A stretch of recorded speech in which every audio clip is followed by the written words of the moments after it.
we will be starting chapter 4, which deals with the rise and the age of empires. Okay, now, up until this point, we've looked at humanity, from the beginning, and hunter-gatherers, and, the development of societies and civilizations, and from there they expanded into like settlements and cities. We ended up with kingdoms, and, some of those areas merged, but even when we looked at, Akkad and Sargon, and most of you got that right, they were still Mesopotamians, all right? They were just like from different parts of Mesopotamia. And the Egyptians, they were all Egyptian, just, different parts of the same place. But now we're looking at a time when, let's go to the slide, okay? You do need to know, what is an empire, okay? So now we're in a time where, number one, you have different ethnic groups, but they're all under the same ruler. Okay, once again, yes, Sargon conquered, southern Mesopotamia, but they were all Mesopotamians. Okay, it was kind of like just bringing, the people together. Okay, now though we are looking at a time when one kingdom of a certain group of people is going to conquer another kingdom of a completely different people. Maybe they speak a different language, they're a different group, they have different customs. Okay, and so number one, that is one definition. Okay, number two, you have different states. Okay, under the same ruler. All right, so you have kingdom number one, and then kingdom number two, and then kingdom number three, and Rory, your kingdom number 4, all by yourself. Okay, and so yes, Sargon conquered Sumer, all right, but that was it. Okay, in this case now, this group is now conquering this area, this area, this area, and this area. And so we're bringing all of those different areas together. Okay, so obviously, number 3, you are connecting very diverse and distant regions. So you've got like a wide expanse. Okay, now, physical, territorial empires, like what you have here, while they are the most common, they aren't the only kind we'll be looking at. Okay? Sometimes there's a language empire. In this case, different areas speak the same language because that language has just like spread throughout, different parts of the world. Okay? In modern times, we can look to languages like English or Spanish or French, all right, that have just spread, beyond their original areas. We are going to look at one that was a trading empire, okay? Even though the homeland, the motherland, was a very small area, I'm just going to draw like a little area there, they expanded into different parts of the known world where they were able then to, set, buying and selling and have outposts in all of these places. And then finally, we will look at one very particular religious empire where, once again, even though the state was a very small area, they created a religion that spread into different parts. All right? Now, yes, I am a Star Wars dork. That's why I have the Emperor, okay, to represent the rise of empires. Okay? Now, so how do we get here? What happens?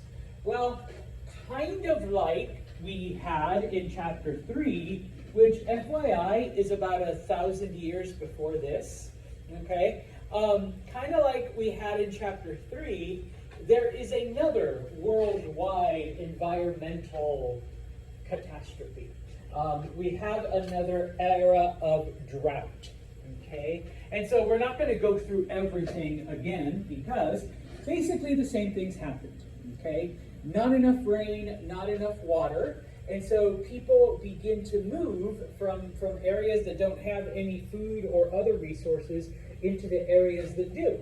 Okay?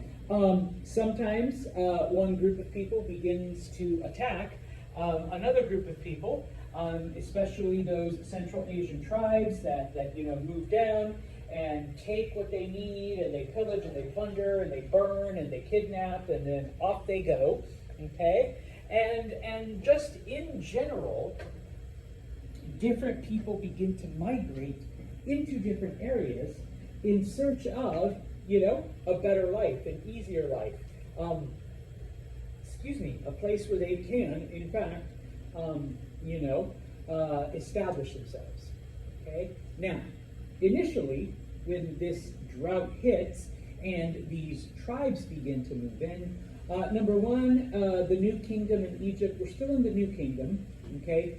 It completely weakens them, all right? They don't collapse yet, all right? They don't fall apart, but they are, left at a disadvantage. And so I just want to point out that basically their plan worked, from when they were invaded 1,000 years before by the Hyksos.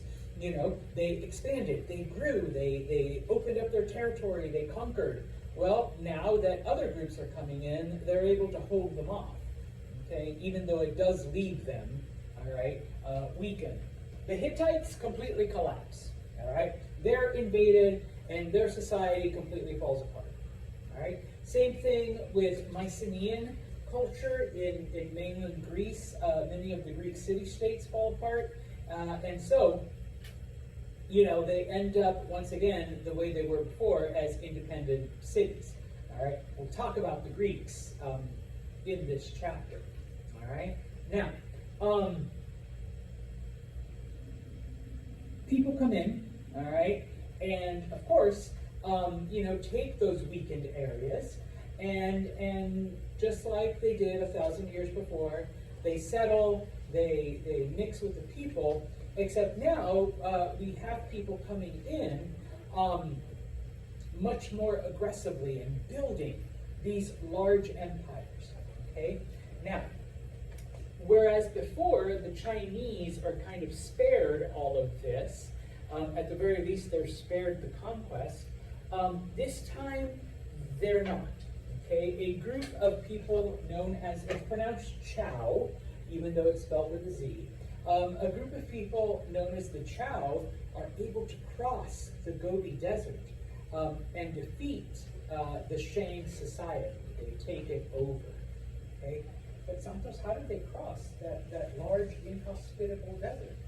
Okay? Well, before I answer that, okay? So once again, looking at the different areas, Hittites collapse, Mycenaeans collapse. We're going to talk about who takes over this area and builds an empire. Okay.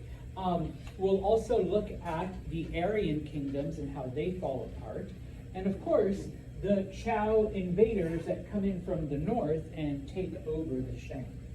All right. Now, even though it says new technology, I couldn't give camels their own slide. I guess I could have put pictures of camels, but they don't count as technology. Okay. First off, we see the domestication of camels. All right. Now, in a world that is in the middle of a drought, all right, what advantage do you get by using an army or herd or whatever of camels? They can store water and go without it for a long time. Yeah. Okay. Horses need to drink a lot. All right. Horses get tired and skinny and they'll die and whatever. Camels, on the other hand, can last a lot longer. All right. They can go longer without having to drink. They store water in their humps. Okay. And so this allows, okay, these different migratory groups to move into different areas.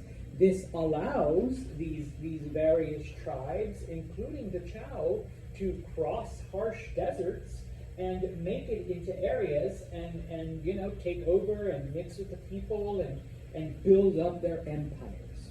Okay? Now, technology. I should have put the technology right here. Okay?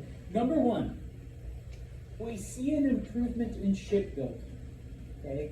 And so this allows various groups to move and to use different waterways, including the oceans, all right? And I know you're like, there's a lot of oceans on toast. Yeah, well, the Persian Gulf and a couple other areas, and then, you know, the Caspian Sea and the Black Sea and the Mediterranean especially, okay? Number one, when it comes to trade, okay, they are able to load more cargo. For the longest time, humans were basically just using rafts, okay, nothing better than rafts. In this case, though, we see an advancement in shipbuilding technology. Number one, more cargo, more people can move, all right? Number two, they had basically just used whatever currents, whether it was the river or the Mediterranean or, you know, like the Caspian Sea, whatever currents they could catch to take them somewhere, okay? But it is during this time that they realized we don't have to rely entirely on the currents. If we put, like, you know, this stuff here and harness the wind, okay, the wind can kind of like move us along into certain areas, all right? So the use of and the improvement on sailing technology. And then, of course, reinforcing the hulls, because, yeah, boats during this time are made of wood. Eventually the wood, you know, gets soaked and it rots and it falls apart, okay? And so they learn how to, you know, add different things to the wood to preserve it, to make it seaworthy, but also to protect it from, you know, rocks and other objects that they might encounter, all right? Probably the most important advancement, all right? After about 7,000 years, people stopped using bronze because humans discovered iron, okay? They discovered deposits of iron and realized that, like other metals, okay, although it takes a much higher temperature, so they're able to refine that technology as well, they are able to melt down iron and shape it into whatever they need. So number one, an iron sword against a bronze sword, the bronze sword is going to shatter, okay? So the armies that had iron weapons obviously have a huge advantage.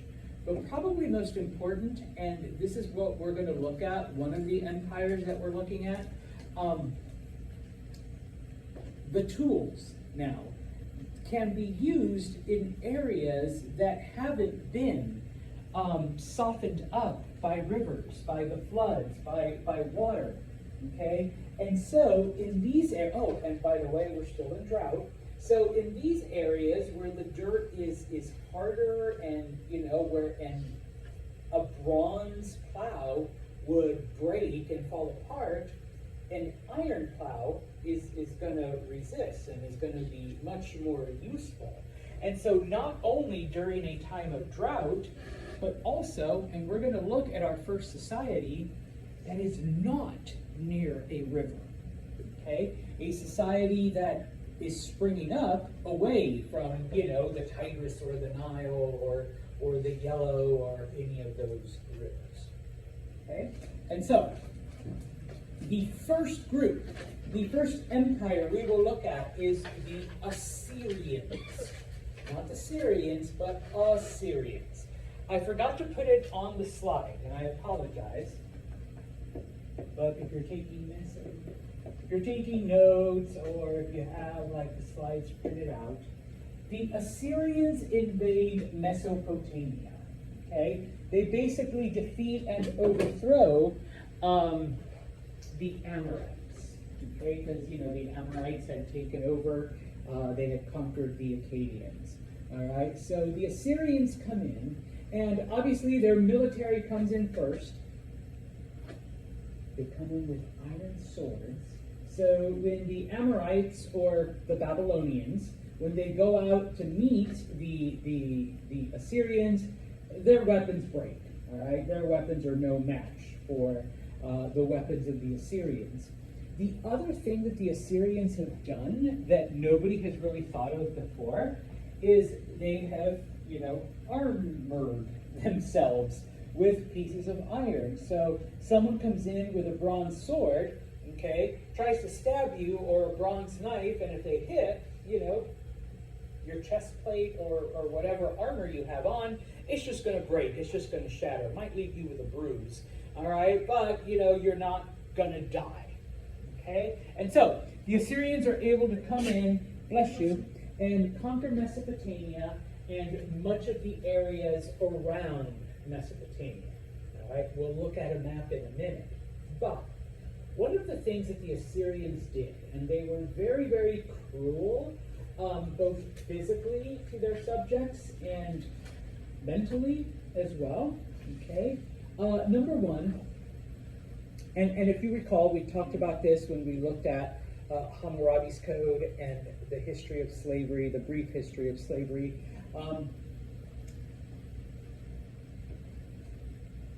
The losing side was the people that became slaves. Okay, and so you just got conquered by the Assyrians. Number one, they put you to work. All right, you are now their slaves. Okay, men, women, children, whatever, the entire society. All right. One of the things that they also did is, in order to cut down on people rebelling, is they would take groups and I put there, deport them, but they would move them to a completely different part of the empire. Okay? Because remember, an empire is a huge area geographically. And there's no GPS, there's no hey Siri, where am I? Hey Alexa, give me directions to, back to Babylon. That's not happening. All right? And most people never traveled, beyond their village or their city. So you're going from this area to a completely unknown area at the other end of the empire. So psychologically, you're kind of messed up. All right? And more than likely, you're going to a part of the empire where the people don't speak your language. Okay? So you can't even communicate with the people that are there. All right? So you've been taken as a slave. You've been moved to a different part of the world that you're not familiar with. Integration. Okay? And once again, ladies, I am sorry. Okay? Don't mean, whatever. But women were forced to marry, to have babies with Assyrian men. And so now you have a half Assyrian baby. Okay, and then the next generation, once again, you mix with an Assyrian, and within a generation or two, your cultural identity has been wiped out. You're gone. You've been absorbed into the larger Assyrian society, okay, by being forced to mix with the conquerors. All right, so your cultural identity basically disappears. And then for number 3, I put here, ask what else they did, and that was supposed to be the shock face. Okay, men. I'm sorry, and some of the women, but men. Okay, since they were typically the ones that were the soldiers that were fighting. Once you were captured, okay, they would take random people and cut off thumbs, typically off the dominant hand. Why would you cut off somebody's thumb?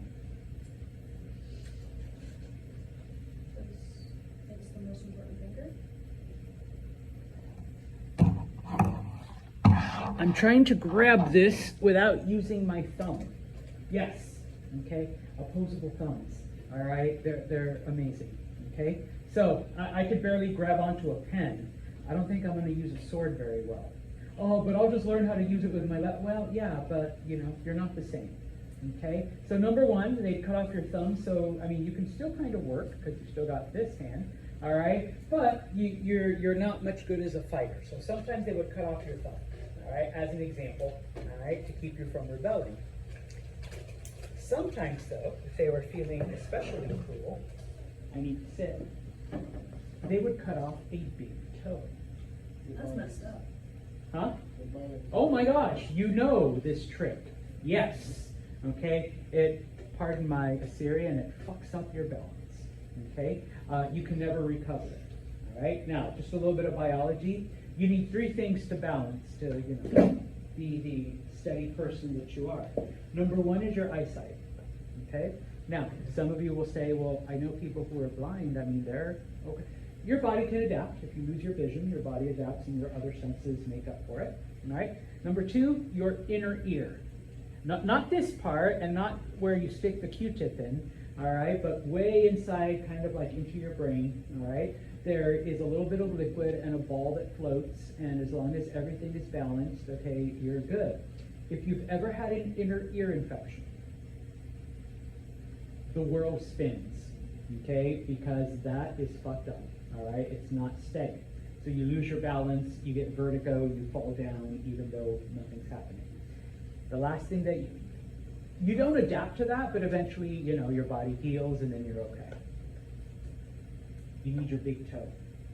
If you lose your other toes, you're actually kind of okay, but it's your big toe. It's like, I want all my toes. You lose your big toe, you lose your ability to balance. Okay? So, I cut off your big toe. I cut off McCoy's big toe. He can't stand anymore. He can still kind of work. All right? He definitely can't fight anymore. And he, for sure, cannot run away. I mean, he could try, but we're going to catch him no matter what. Huh? Both of them or one? No, just one. Okay, so you got a limp in one of them. Yeah. So, you're still like, you're. Unbalanced. Yeah. What does this do to you psychologically? All right? What does this do to you? I mean, the Assyrians were cruel. All right? They knew what they were doing. Okay? And they knew, and of course, we did it to Nikoi, so you guys want some of that? Yeah? No? Okay, then get to work. All right? You want to lose a thumb? All right? Because, you can do that too. All right? Type of thing. All right? And so, it was this slave labor that basically built Assyrian society. Okay? The roads, the cities, all of their things, they had like one of the biggest libraries in their capital. It was all because of, slaves. And how they threatened them and made them, do all of this under the threat of violence. All right? Now, a little bit about their society then. Okay, they divided Assyria into two, okay, both physically and socially. Okay, number one, there was an area that they called the land of Ashur. Just so you know, Ashur is the name of their chief of the gods. Okay, they were polytheistic; they believed in multiple gods, but Ashur was like the king god. Okay. And so, they're the people of Ashur. So in this case, it is the land of Ashur. This is where the true Assyrians lived. Okay, the original Assyrians, not like, you guys we conquered, so we forced you into our society, or, we forced the women to have half Assyrian babies. No, we're not talking about them. We're talking about the originals, all right? The true blooded Assyrians. Okay? Their two most important cities, the city of Ashur was their religious headquarters, like I said, Ashur was their main god. And then the city of Nineveh, you've heard of the city of Nineveh, it was an Assyrian city. That was their main capital. That's where their king lived, that's where all of that. Okay? In addition to the king, the king's family, the people that followed him, all right, most of the priests who handled the religious stuff to Ashur lived in the city of Ashur. Okay? Yes? Why do I recognize that from VeggieTales, like the Nineveh? I feel like I recognize it. Was that something to do with the Bible? Yeah, that's it. Yeah. Yeah. It was considered evil and all that shit. So. That's what I thought. Yeah, it is one of the places. Okay? Now, the rest of the empire, the way it translates the word, you don't need to know the ancient word for it, but the way even I don't remember it, I studied it for a test once upon a time 30 years ago. It translates as the land under the yoke of Ashur. Okay? So that's what everybody else was. Okay? And in this case, yes, that was, parts of Turkey, Anatolia. That was, southern Mesopotamia. You'll see in the map, that was Egypt, So all of that, was considered, those were the conquered people. Those were the slaves. That's where we kidnapped you from and brought you to build us our cities and build us all of this stuff. Oh, and by the way, we also forced you to pay tribute and money. You want to keep your thumbs, you want to keep your toes, then, we're going to definitely take stuff from you. Okay? And so, the purple area is the land of Asher. That's where the Assyrians first entered and first conquered. And then from there, they took all of Mesopotamia. They actually destroyed the city of Babylon because the Amorites wouldn't surrender, so they just leveled it. All right, and then of course, then they went and conquered everything else that you see over the years. Okay, the brown area, the greenish, yellowish area, and then the true green area. So by the time they were done conquering, it was a pretty good-sized empire. All right, definitely, spread out, different ethnic groups, and of course, different kingdoms under the rule of one person. Okay, now, ladies, men, sometimes you were offered the opportunity to join the Assyrian military. Okay? Especially those of you that had been soldiers in the armies of the societies that they had defeated. Okay? It helped with integration, with assimilating you. Okay? But also, all right, if we promised, I'm going to promise not to cut off your fingers and your toes and your thumbs, and I'm going to allow you to show your military prowess in our army now, okay, you would be rewarded, okay? Oh, and you don't have to be a slave, all right? You don't have to do all of this hard labor, okay? And so for many of these defeated soldiers, okay, it seemed like a much better alternative than being a slave and maybe being used as an example, so you either physically be tortured or you get like a thumb or a toe cut off and all of that. So better to be a soldier, which I've been all my life, except for the losing side, than become a slave and be subjected to this type of torture. Now, one of the things that the Assyrians did, and they were one of the first, because up until this point in time, and for thousands of years later, a lot of societies would have a warrior class, okay? Even into the Middle Ages, different European kingdoms, only certain people were allowed to fight, okay? Or certain people, because of, if you were noble or if you were born in the upper class, you got to be the officers, whereas if you were from the working classes, you were the foot soldiers. The Assyrians were like, no, we're going to go by your merit. How good of a soldier are you? Okay? If you show a talent for this, then we will promote you. We will give you more and more responsibility. Okay? So, you might go from a defeated society with the possibility of becoming a slave. You get drafted into the Assyrian army. You show that you are a good soldier and you do have a capability for leadership. Next thing you know, you're being promoted and you're in charge of things.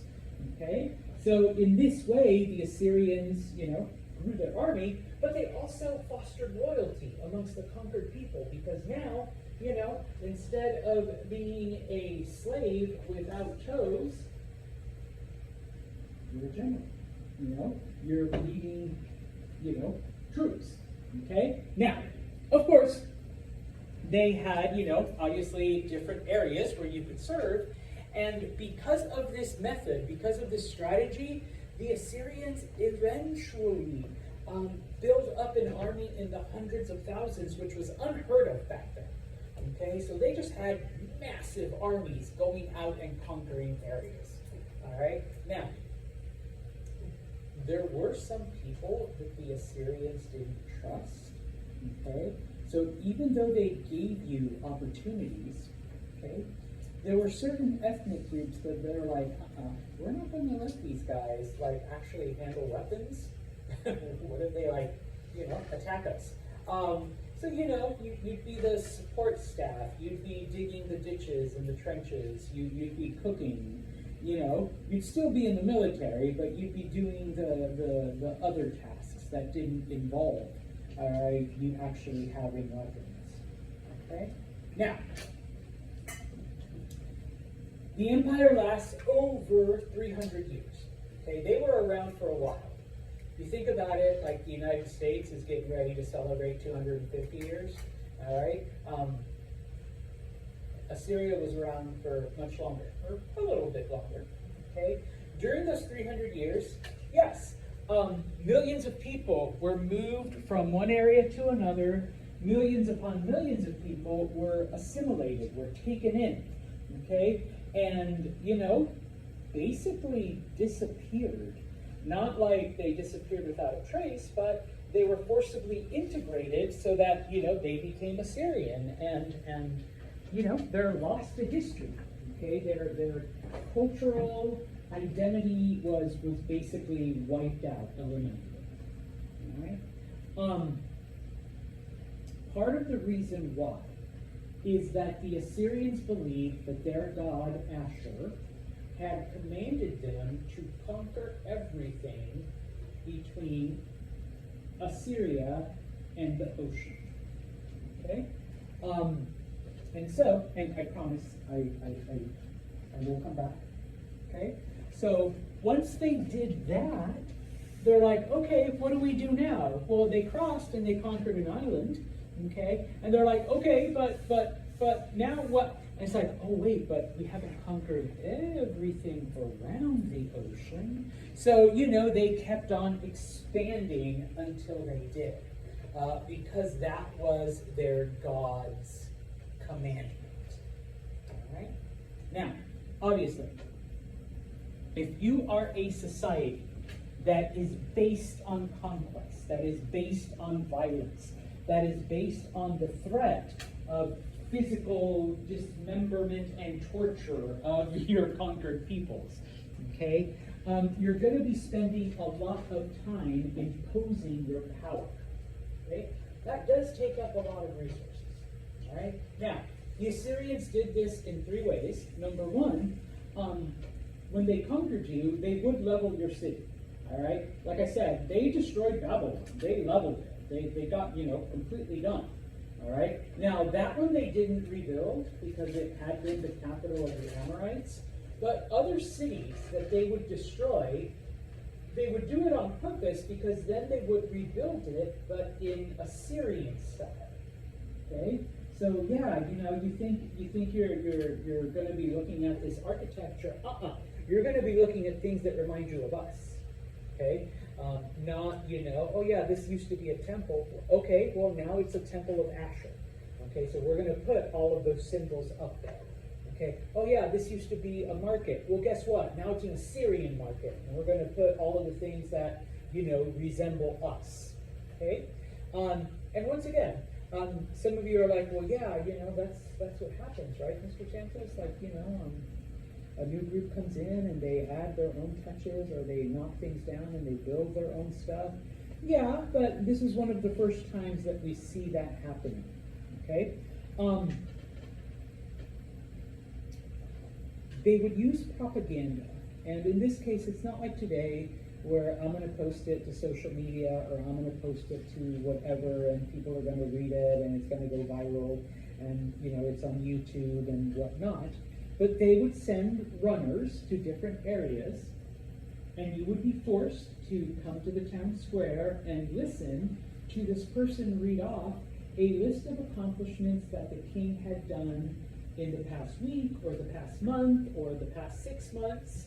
Okay, our armies conquered Egypt. Our armies destroyed all the Egyptians. They took the horses and the women and captured and brought them back to Nineveh. And, so you'd be forced to listen to all of these things. So if you think you're going to rebel, guess what? We're still pretty badass. We're still conquering all of these areas. Okay? And when I say images of brutal campaigns, now obviously they don't have pictures, and they're not going to draw like, hey, here's someone. No, but they would bring Amanda without her thumbs. Okay? They would bring Cy missing a toe or two. All right? To show you, hey. Or, they would just take Audrey and sorry, Audrey, cut her head off right there in the town square. All right, hey, you feel like rebelling? You want to lose your head? All right, see, this is what happens. We just pick her at random, okay, type of thing. And so, yeah, all right, you're scared. You're not going to rebel, okay, in this case, okay? Now, I think, okay, yeah, 2 more slides. I thought it was just one, all right? Looking at society then, because I've talked a lot about the violence that they did to conquer people, okay? They did have a social construct, okay? At the very top was the king and the king's family, obviously, okay?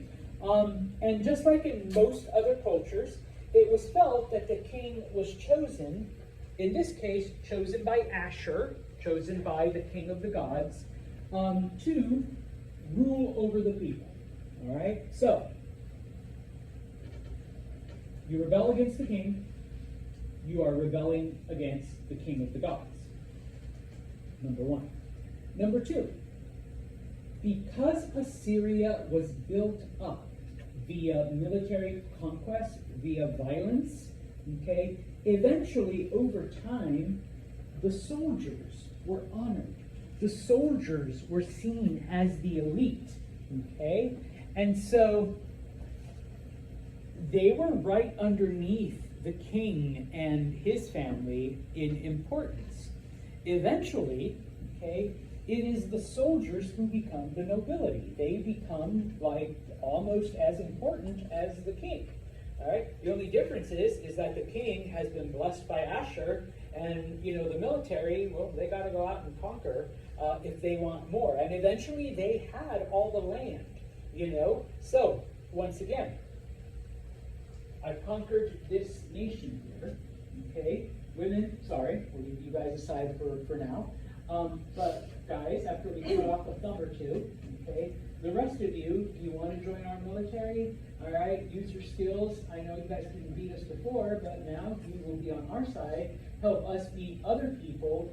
And number 1, you're going to be promoted based on your merit, but if you're like a really good general, you'll get your own land, you'll be in charge of your own thing, and maybe not your children, but your grandchildren might rise up, to the highest level, right below the king, and have important social status, okay? So basically serving in the military became, the way to advance in Assyrian society.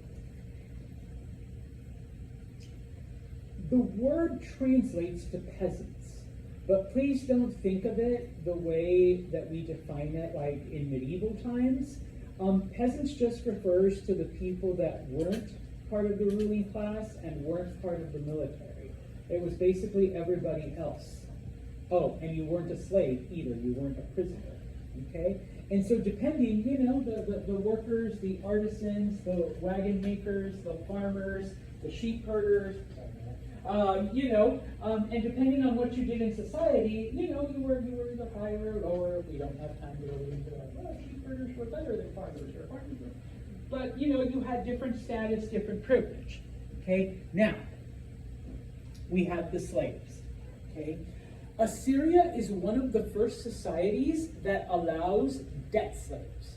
Okay? And we talked about it briefly when I was giving you the history of slavery. In this case, debt slaves were just your people here who, for whatever reason, spent too much money And so now I go to Rory and say, I will be your slave for X amount of years until I can pay back my debt to you. And so yes, you could still be married, you could still own stuff, you could still conduct business, but I do need to fulfill my work obligation to the person that I owe money to. Okay? So, I mean, you were kind of a slave, but you weren't the very bottom level, which was all of the people that had been captured in war. Okay? You had no rights. Okay? You lost. All right? And by the way, you're probably missing a couple thumbs and toes, too. Okay? You have to do all of the hard labor. You have to do like all of this stuff. And oh, by the way, it's not my responsibility to feed you. So in addition to all of the work that you're doing, you need to figure out how to feed yourself. So slaves were given like a little bit of land, but just enough so they could grow their own food because, hey, tomorrow you're rebuilding that city. Okay? Type of thing.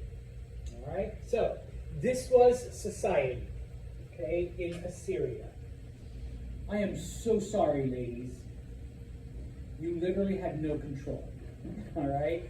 You were the property of men. Okay, number one.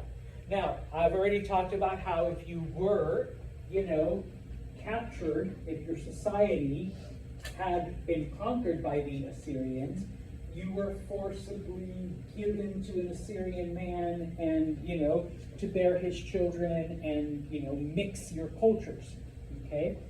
Even if you were like a normal Assyrian woman, you were not allowed to interact with any male outside of your household, okay? But you already get like, ew.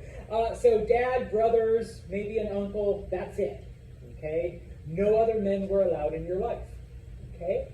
If you did go outside of your home, your face had to be completely covered. It had to be veiled. Okay? So nobody could see you. Okay?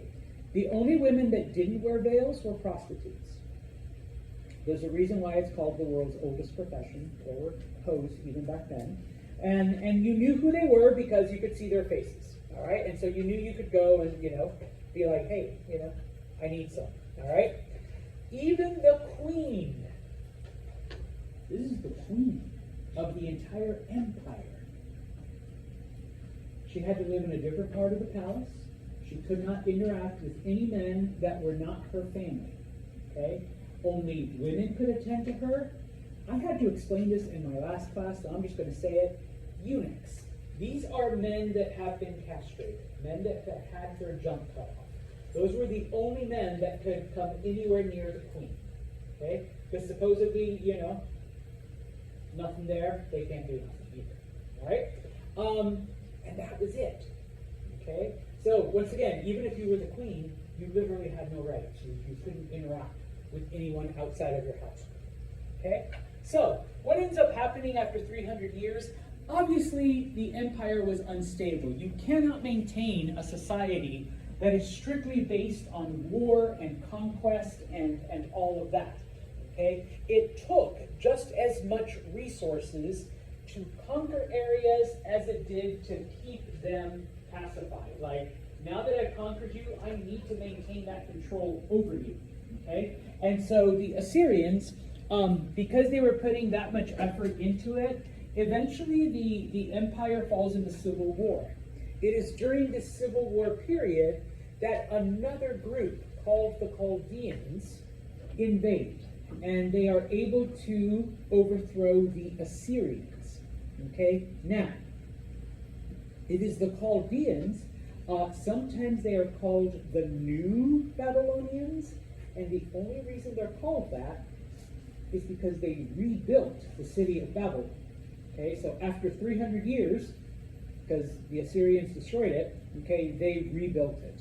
We'll talk about, and once again, I threw this up here, for those of you that are Judeo-Christian or were raised in a Judeo-Christian tradition, because I know we kind of mentioned Nineveh and whatnot, it's the Chaldeans that captured Jerusalem and took all of the Jewish people to Babylon. And so if you've read the story of Daniel, one of the D names, and all of that, that's from this, okay, type of thing. All right? And we will stop right here, because on Wednesday, we talk about Persia and the Persians. Okay, that is our other physical empire.